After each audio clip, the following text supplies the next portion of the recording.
给它一个白框的时候怎么办？而这个时候字幕很好用，还记得我们做字幕不是那个点 T 哦，我们是这个 Legacy Title 这一个加上去，确定。然后我有跟你们讲过，这个画面并不是字幕本身的衬底，而是你现在编辑线停的位置。像这种时候，你就必须要在正确的编辑线的位置，就是你要放框的那个位置，这样你才有基准知道你的框要框在什么位置，会比较准。好，来，我们要画框框，对不对？这里，完了，我到底有没有框正确？怎么办？透明度在哪里？我们找一下。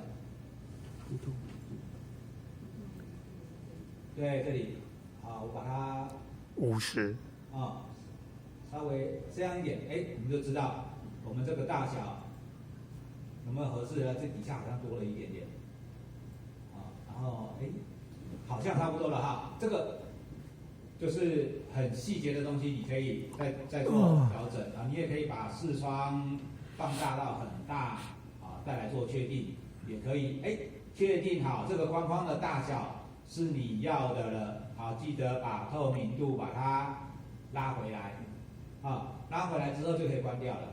你这一个字幕就已经产生了，在项目里面又不见了，这里。好，看到没有？这一个字幕在这里。好，但是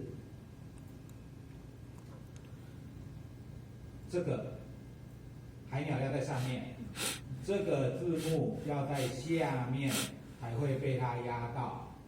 它怎么？透明度被拉到了，对不对？好，没关系，你们知道那个就是透明度要拉回来就好了。然后你看，我只要拉的跟海鸟一样长，这样看着不舒服，对不对？透明度100，什么白框就出来了。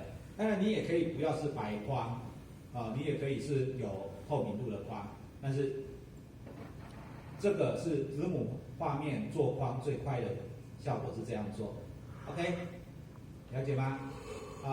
好，来，接下来各位，我会建议你们练习第一个练习，先试着放一个字“蹦”掉下来，给它一个那个特效音，试试看抓那个特效，你放的那个位置效果好不好？第二个，你想要练这个框的话，可以先练。如果你觉得这个蛮好用的，以后也会用到。第三个，我们看，就是用你现有已经学过的那些技巧，练这个爆度的这个影片，好不好？可是为什么我们昨天的那个随堂练习后来放上来的人那么少？大家都自暴自弃了吗？谁跟不上？